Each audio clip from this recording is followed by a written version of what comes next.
Welcome to Reclaimed Heritage, a place where we discuss traditional skills for the practical home. We're your hosts, Christy, Kari, and Elaine.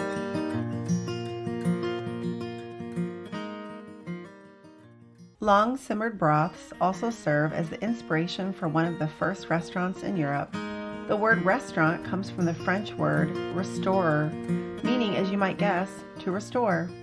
A man by the name of Boulanger opened the first restaurant in Paris in the 18th century, serving only broths and soups. His sign, the legend goes, read, "Come to me, all who labor in the stomach, and I will restore you." From that sign, his shop became known as a restaurant, and soon any place dedicated to preparing meals on site and serving them to paying diners became known as a restaurant too. It all started with good broth. Excerpt from Broth and Stock from the Nourished Kitchen by Jennifer McRuther. This is season 1, episode 3, where we are discussing the benefits of bone broth. Yeah, kind of one of the ones that kicked it off, right? I think sourdough and bone broth were the two that we were the most excited for. Mm-hmm. Absolutely. Good timing. Yes. It's cold. It is cold. Today. Today's like spring. Last weekend was freezing. Yeah, we went from like minus 30 to 60. It's whatever. the season for bone broth, though. It is, yeah. For sure. Between being cold and having colds. Right? Mm-hmm. All the illnesses that are going around. Mm-hmm. Definitely want to have bone broth on hand. Mm-hmm. Yeah. And like we were talking a little bit earlier, but even when we have had like not great healthy food, it's still the thing that the people in my family seek, right? My husband wants like the hot water with a bouillon cube in it. The comfort. Which doesn't have any of the lovely nutritious benefits, but it's still what they're seeking. Yes. So we'll talk about this history of bone broth first, which we all read different books for this podcast episode on bone broth, and we'll do another one, but none of them really overlapped. It was kind of weird. We all had very, very different information. So mine actually gave a great history of bone broth, which I thought was interesting. As soon as I started reading it, it kind of brought to mind like all the movies and the books that we have that we're familiar with, and there's bone broth in them, and we don't even think about it. But it just talked about how like the long simmered broths were, you know, what started the first restaurants. And we talked about that in the cold open. And our cold open came from Broth and Stock from the Nourished Kitchen by Jennifer McRuther. And, you know, I thought it was super interesting that broth, and specifically bone broth, is what started the very first restaurant. And that's what became super popular, as all these travelers with not very much money and, you know, in poor health, but like needing the strength to make these journeys and to do their work as they travel were sustained by bone broth. It's pretty crazy. But when we were thinking about it, we were talking about like the Buckstone soup, which, you know, is kind of funny, or any of the old movies where, I mean, I'm thinking of like Robin Hood, Prince of Thieves with like the cauldron type pot over the fire. It's in, I mean, we've seen it in like the Hobbit movies or any good BBC any with a good pub scene or you know, like with a bar that's- scene, yeah. And they just come into the bar and they like are directed to help themselves to this pot of whatever. But in these books, we found out like the pot of whatever is bone broth or bone stock, however you want to say it, and they would just add whatever. So leftover vegetables, meat from you know, meals that had been served that had leftover bones. Right. And then they mix it with bread. We even were talking about like the old cathedrals, like the Catholic cathedrals, or there's another word, but like the monasteries. That's what they would serve the poor people who would come and need to be fed from the church. These giant pots of bone broth that they just kept going all the time. So pretty interesting how like we went from the historical component of it's everywhere to it's nowhere. Right. But then we Modern were convenience. Yes. Yeah. But it was really good. So Elaine, I think you have the list. Like it was interesting to read, or you were sharing with us like all the things that we actually are super familiar with, where the base is Right. bone broth. Yeah. Well, you can see it all around the world. Like for instance, in French cuisine, all those delicious sauces are broth based. Many Asian, African cultures, they begin their day with broth in their porridge, which is like something we would never I mean, in our family, we don't think of putting broth, in our oatmeal in the morning. You have, I mean, who doesn't love miso soup? Right. In Japanese cuisine, you have matzo ball soup, which is a chicken-based broth in the Jewish culture. Even ramen. I mean, if you not only the packaged ramen from the grocery store, but if you go to a good ramen shop and you're going to have that broth that's been cooking for hours and hours with pork bones. I mean, you just see broth all over the world, and it's attributed a lot to health and the longevity of these different cultures that it's so integrated into their cuisine. Well, it's crazy because like I think every teenager goes through the phase of loving ramen noodle soup, the kind that's in the package that everybody, or that the bouillon cube, but all they're doing is just trying to recreate that umami flavor, which is what's found naturally. That is the flavor in bone broth. Right. So Without the MSG. yeah, without the MSG. Yes, exactly. I found it interesting. We were watching Edwardian Farm not that long ago. Yeah. And when they were doing a football game, they braked to regain their strength. They gave them beef tea, which was beef broth to re-energize them to continue their game. I'm imagining like what would happen if, NFL caught wind and instead of it being like Gatorade, we have beef tea. Right. We're gonna pause for a moment for some beef tea. I love it. But these It would books be though, awesome. like it is kind of trendy. I mean, I think the paleo keto movement really pushed carnivore, all of it, yeah. like needing that fulfillment. I mean, some of those things, like you can't have coffee and tea on some of them, and bone broth in the morning. I mean, could you imagine like making, like you said, oatmeal with bone broth? Now I'm kind of intrigued. Maybe it's delicious and we're missing out. I don't know. I've made grits with bone broth, but Really? I don't do sweet typically in the morning. yeah? I do more savory, so savory oatmeal and savory grits. So never a Krispy Kreme donut? Am I hearing? I mean, not usually for me. I mean, now not that my other family. A little Debbie? I have fallen off the gluten-free horse through COVID a couple times, and if I'm gonna fail, it's gonna be a donut.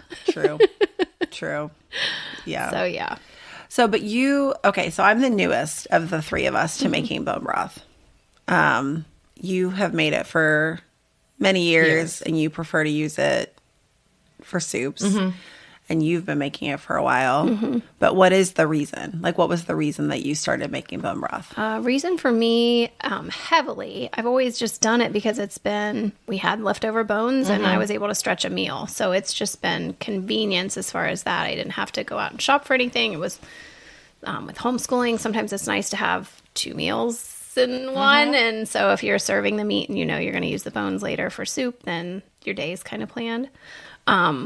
But for me, I started on the gluten-free trail because I was suffering from migraines 2 and 3 times a week, severe migraines, and found I had a magnesium deficiency when I saw a naturopath. And it was easy to take a supplement for, but I started looking into ways that I could change my diet to help.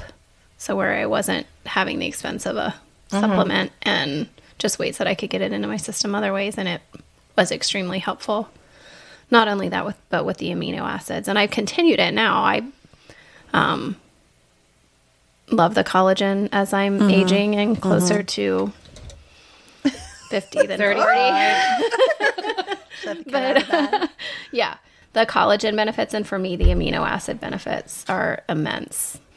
I used to have leaky gut before I went gluten-free. There were a lot of things that I suffered from that in my family, it was just very normal. We didn't know. We just caught a funny tummy. When I explained that to my naturopath, Right. I was like, Funny tummy. funny tummy is not actually something you should be dealing with on a daily basis. So it just was a given then, like with going gluten-free, the stark difference between good food and not so good food. Yeah. So, and how I felt. Yeah. And has it helped with your headaches? Oh, yeah, immensely. It was a combination of both, so who knows if one was better than the other. But, I went from 3 migraines a week to, 1 a year, 2 a year. Wow. That's awesome. That's amazing. Yeah. Well, we've talked a little, like, it's interesting that you talk about, like, your leaky gut and healing your funny tummy. I mean, it's kind of what drove me to bone broth. And I know with Elaine, like your husband, you wanted to give him some tools to help with his gut also. But yeah, I don't know that I really was familiar with like leaky gut terminology or what that looks like until probably a year ago. And then realized like through some bad medical treatments I had received combined with just the average American diet, right? Like if you're just eating average food, your chances of having leaky gut are really high. And for a lot of people, I think you can go a long time without realizing it, which was my case. But then when you start to do things that should make you feel better and they don't, and you have to get to the root cause of it. And you sometimes feel worse. Yeah. Sometimes it makes it worse. So it was really interesting because they talk about the collagen is transformed into that gelatin, and that is so healing to the intestinal lining. But it's not an overnight thing, and making sure that you're not harming yourself by taking in too much or the wrong kind. And so it's been interesting. Like we've just had to read through a lot of material to come up with plan moving forward instead of winging it. So for me, it just started with an extra rotisserie chicken carcass from Costco that I randomly boiled and was shocked to find this giant gelatinous crazy mess after I put it in the refrigerator. And I don't know.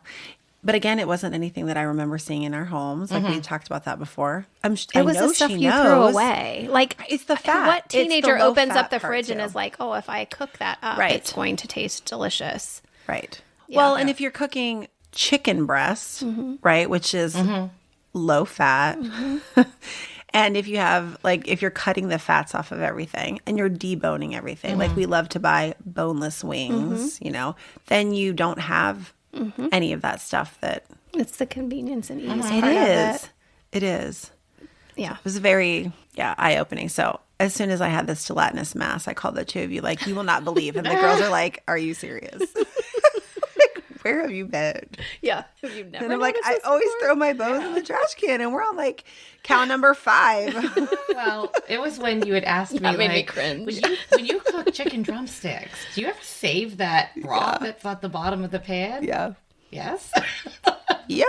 But not me. But for me, where it started, which I think you alluded a little bit was, and I talked about this in our earlier episode, when we had to tighten the belt and I had to feed a family healthy, nutritious food, it was cheaper to buy a whole chicken. And then I knew I could get broth out of that whole chicken. Yeah. And honestly, I remember one time I was doing bulk cooking and I cooked 3 whole chickens and I took the meat off and I took all 3 of the carcasses to make one bone broth. And my husband thought it was the best thing he had ever tasted. It was it was dark brown. It was rich. It was delicious. And he was like, do that. Always do that. Yeah. But it is amazing. No, we had the same experience, though, where I saved the stuff that you're talking about and I made chicken soup, which I've made before. It's nothing new, but my whole family was like, Mom, this is the best chicken soup you've ever made. What'd you do differently? And I'm like, I didn't use the box stock from Aldi or Walmart. It was the bone broth. So Right. I know, then I was kind of hooked. I would love to park on something that you said, Christy, for a moment, which was you started to allude to the gut health. Just recently, and I think this would be good for even just for our listeners, how to recognize that you have gut issues. So one of my goals in the bone broth, actually my 2023 goal is to fix my husband's gut health in many different ways. We didn't know he had gut health issues, but when we started looking through the list, like bloating, like if you're bloating when you're eating, could be a gut issue. Skin disorders like eczema, gut issue, headaches. The ironic thing about the headaches is my husband was getting headaches, and because he has headaches, he takes ibuprofen, which I was reading some of these books, one in particular. Ibuprofen is one of the major contributors to having a leaky gut. So you have high processed foods, ibuprofen, if you have been on antibiotics often in your life, that adds to it.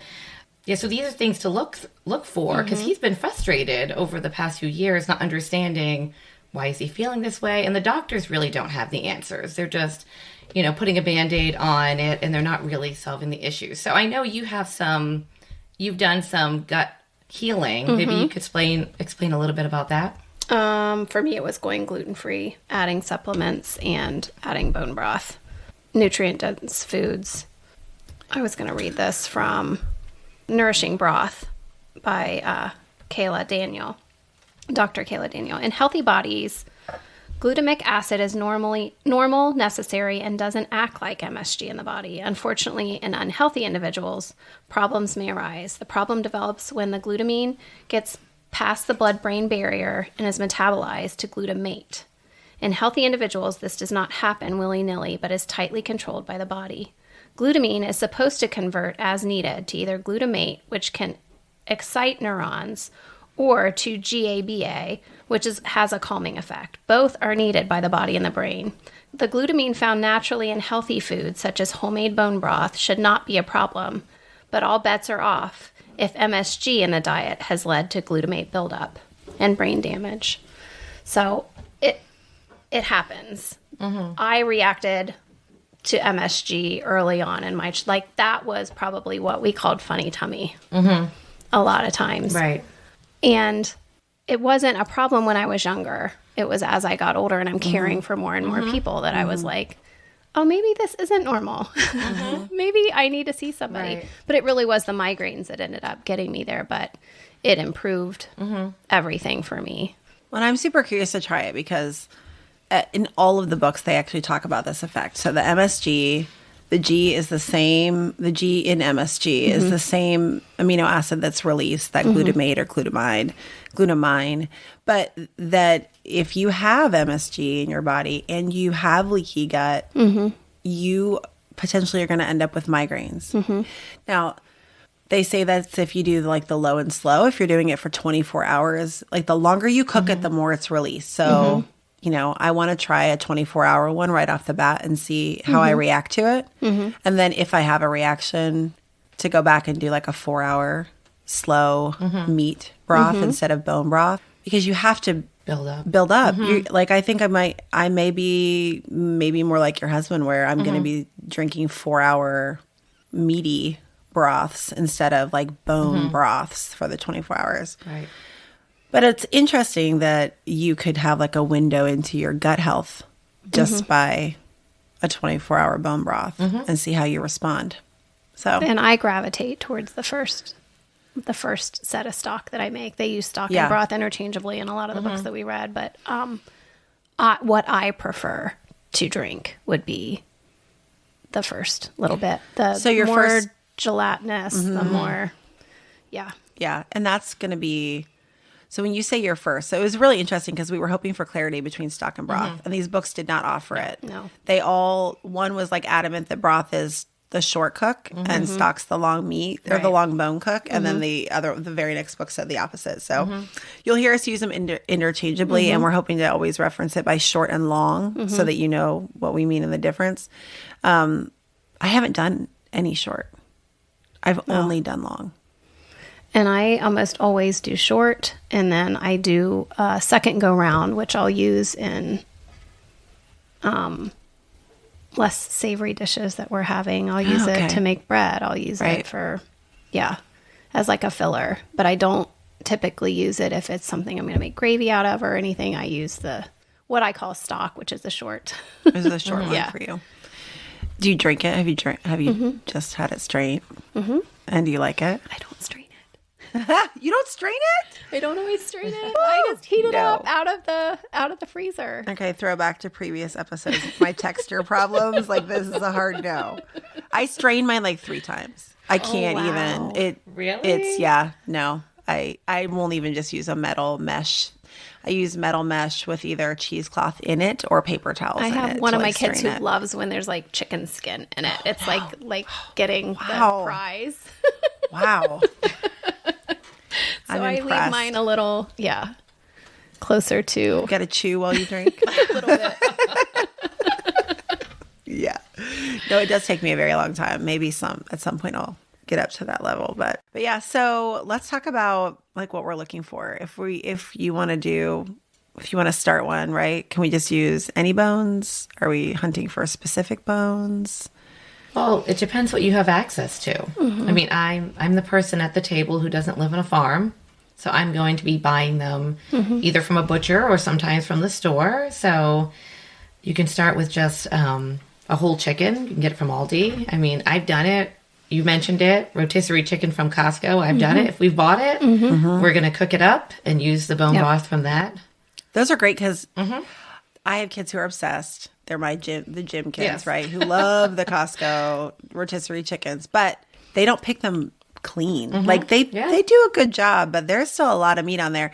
But I don't know that it's meat that I'm going to dig in and like feed people. So then I don't feel wasteful when I'm using the carcass and all that meat left on it. Have you done beef broth? Yeah, or mostly chicken? You've done chicken. beef. Yeah. I don't have cows. Yeah. It's harder for me to get that. Well, and I've done ham bone. And it's interesting because in the grocery store when you go, I can catch me if I'm missing the meat cuts, but like I can get a Boston butt and that's got a huge pork bone in it. Or any spiral ham that you buy has a huge pork bone. I can get bone-in chicken all day long. But if I'm at the grocery store buying beef, what cut are you buying that has large beef bones in it? When we have ours processed, I have Yeah, them. you ask for the bones. I ask for the Same. bones. I do the so same it's thing. very different When you for go to me. the store- But if we have a steak, yeah. It's a little tiny bone. Maybe you can Right, do like a ribeye, or what are you going to do with that? It would be hard though to like be at a grocery store and just come up with straight beef bones. So I don't buy beef at the grocery store. I know you. Yes, I'm sorry, right. so I have no input. Like That's what I was just thinking. Like been it's not 20 easy plus to years. get beef broth. I have not made beef broth. Yeah. There's no avenue to unless I start. We're going to start buying a portion of a cow until we get around it. We take a few cows in this month, so maybe I can help you girls out with that. Well, I think we're going to contact the local butcher shop. So this would be what we would recommend. Every time I go pick up the cows, and Christy, the same thing, they were getting them today. Those butcher shops, they throw them out. They don't want them. Unless when you send your cows in, you request the bones back. You're not going to get them back. And they just pitch it. They have the huge, like, Home Depot trash cans that take the big bags. And our butcher shop is like wide open. They're very transparent and they're processing the meat in front of you.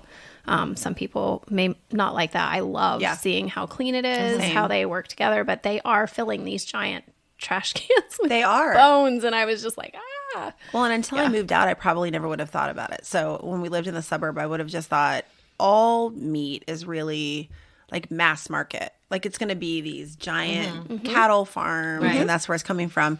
And it wasn't until we moved out and got cows that I realized we're surrounded by like 20 local butcher shops that are doing anywhere from a cow for a family to like 50 for a local rancher who's not going to do a mass. So check it out. Like go online and just Google and see if you can find a local butcher shop that you could get bones from. Any of those relationships aren't gonna, they're going to be beneficial because it's somebody that you know. If times get tough and you need somebody close where you can reach out, then. Well, and the bones are always cheaper than organs or meat of any kind. And you're still getting lots of benefit from it. What we haven't done that I want to do is check out some of the Asian markets because the Asian markets tend to have cuts of meat that mainstream markets don't have. And I bet that's where we're going to find some of our more like gelatinous, cartilage filled. Well, easily the chicken feet. Like chicken feet aren't anything I've ever used. We have processed chickens for 10, 15 years and that just got tossed. And then I read through Nourishing Traditions again and was like, wonder what, I mean, my kids bought some on a missions trip and brought them back as a joke. Like, but like, look, Mom, what they sell over there that we pitch, but, I would have never used them, but now I've been talking to some of the farmers around us and they're like, oh yeah, you'd never believe the benefits of those. And I'm like, oh, okay. I can be convinced. Expensive. It is. And all the, even at Costco, it is. Even at Costco, right? But I think it's a recommendation of almost every current trending lifestyle or diet, however you want to say. Trim Healthy Mama.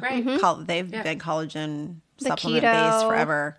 Like putting it in your coffee, the bullet coffees, all of those kind of things. You're typically adding some form of collagen or, And sometimes, I mean, if you're really careful and you're buying all beef collagen, which you can, that's awesome. But if you're just buying run-of-the-mill collagen and you don't know where that comes from, you should Google it. You might not eat it.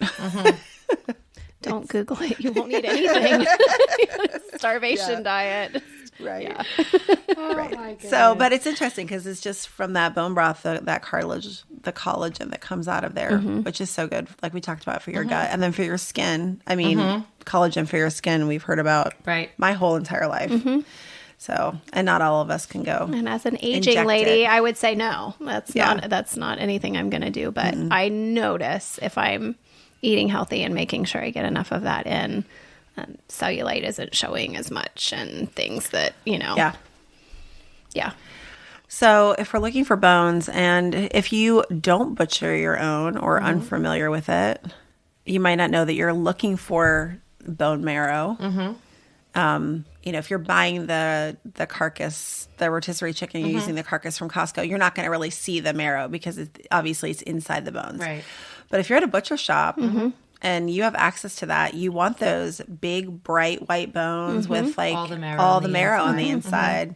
And Well, you talked about the ham, like that. That is the kind of the thing you're looking for, a big knuckly looking bone. yeah, anything that's a joint. Yeah. Right. Any shoulder, knee, feet. We were reading a lot about Yes. like anything in the feet has a lot of the cartilage between all of the bones and tissue. Which helps your joints. It's kind of strange, Joints? and Yeah. only God could design that. I mean, Right.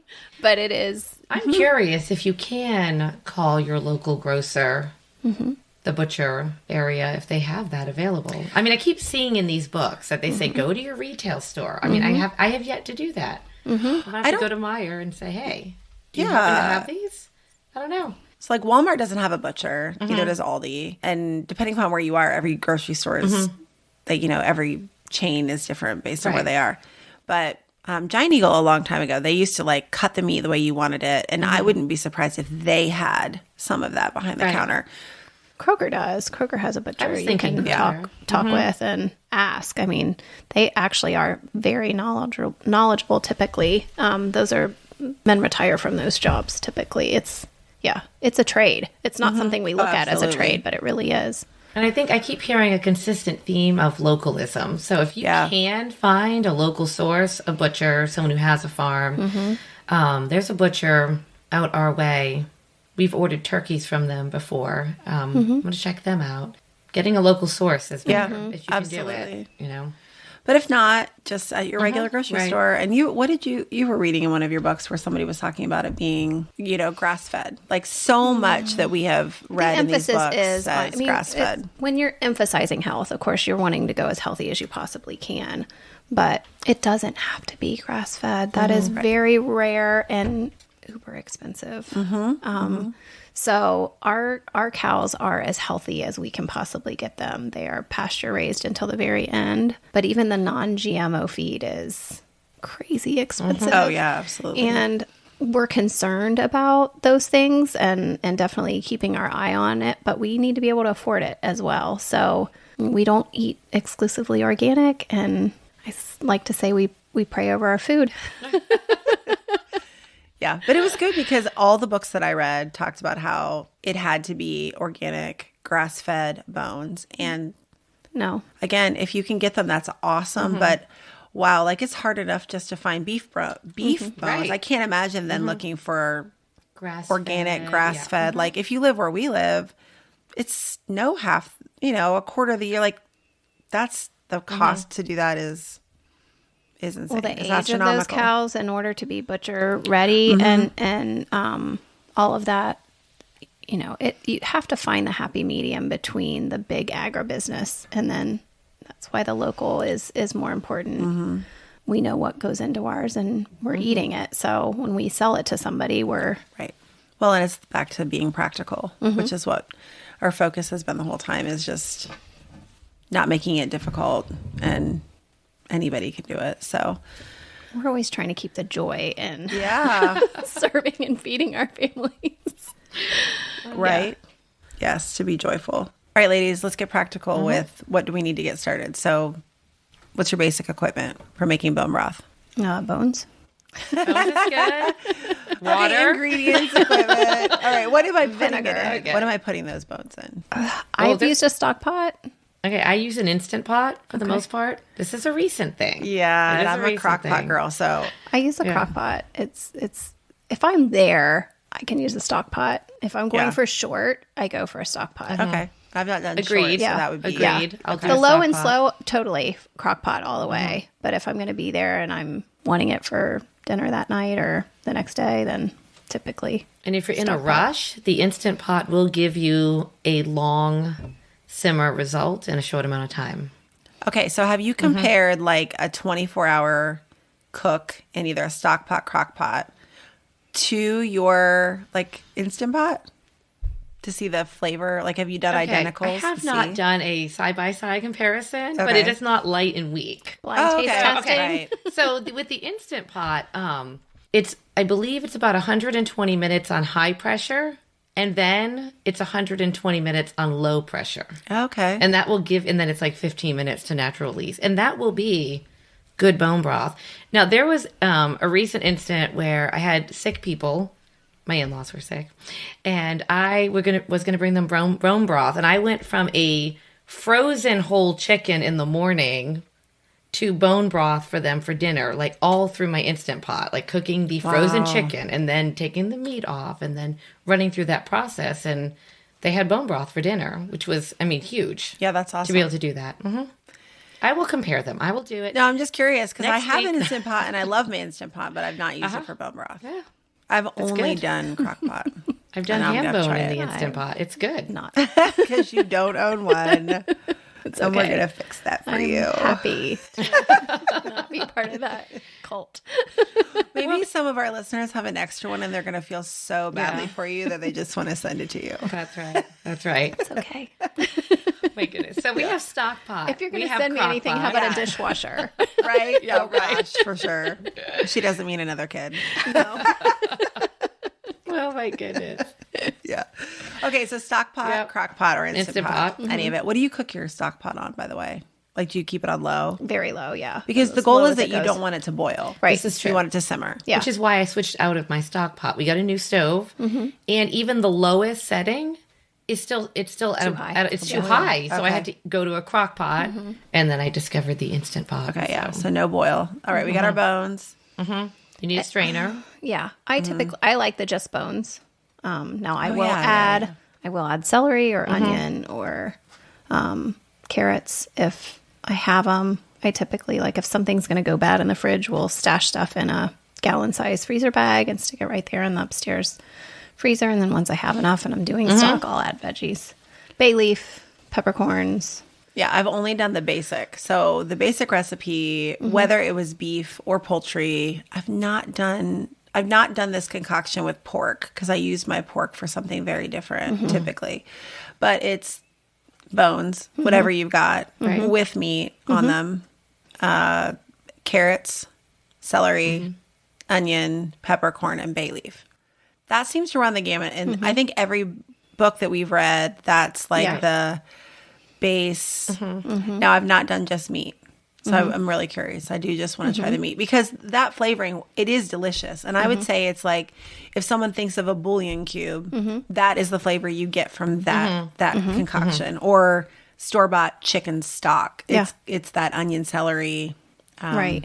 Typically carrot it's garlic, but I never add garlic. It will, the entire thing will just taste like garlic. So anytime Yeah. I'm freezing any sauces or anything or stock, I do not include the garlic until I'm Yeah, that's in every cooking it. recipe. They all say don't put Yeah. garlic or Right. salt, actually, in a lot of them.